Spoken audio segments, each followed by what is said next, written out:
Church rejection. Let's talk about it. PSA, I just want to tell this story because I want you guys to know that your relationship to God will never be the same as your relationship to imperfect people. So, long story short, I was 19. Back in the day, I was a lukewarm Christian. We all go through it until we find out what it really means to have a relationship with Christ. So, I was just a member of the church, and there's this guest speaker coming. He was a pastor. It was at a conference, and a deliverance conference is when it goes for about a good week. For those of you who know what I'm talking about, you'll know what I'm talking about. Well, this one pastor came.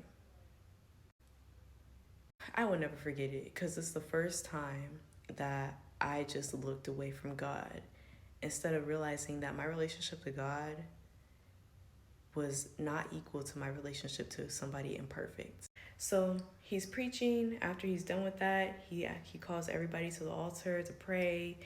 He's laying hands on people, but he avoids me. Literally, this man avoids eye contact with me. He avoids talking to me at the end of service, but he was literally standing right in front of me next to like all my family, and he just will not talk to me, specifically me. So me being that person, because everyone goes through it, wanting to be, I want people to lay hands on me. I want people to pray for me. I want to hear what the Lord has to say. I want to know what a prophet has to say about me. I didn't get that because that guy was judging me. So I fell off from Christ because I was like, you know what, God, if this is how it is to be a Christian, I don't want to do this. Like, if I was too much to handle for that man, quote unquote, too much to handle, what makes me think that you'll be able to handle me? So I fell far from Christ. And a lot of people don't address this. A lot of people go through church hurt. The church is a judgmental place. I found God outside of church in quietness, without noise, without people yelling, screaming, off the beat clapping and stuff like that. Needless to say, it's not always like that. But God will show up in ways where He wants to show up in your life, in timings that He wants to show up in your life.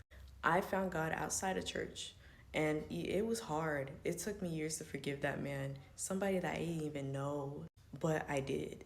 It used to make me emotional thinking about it because I was like, why would somebody do that?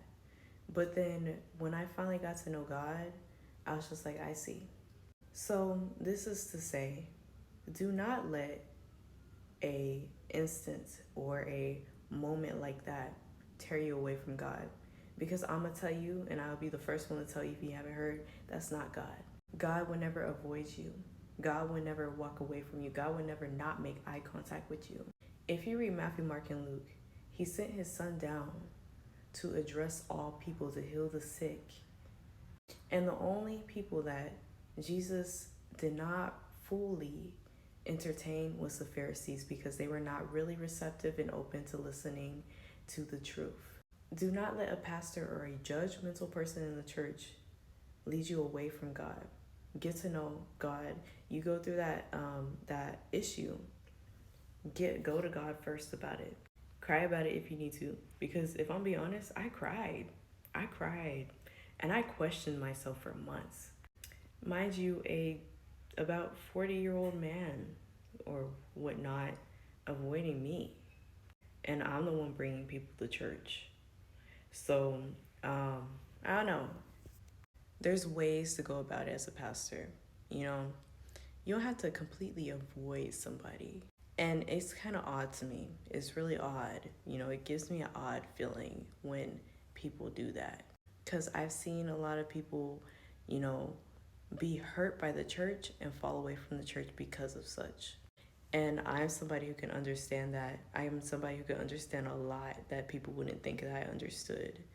I am somebody that people can talk to about things that people don't think that they can talk to me about.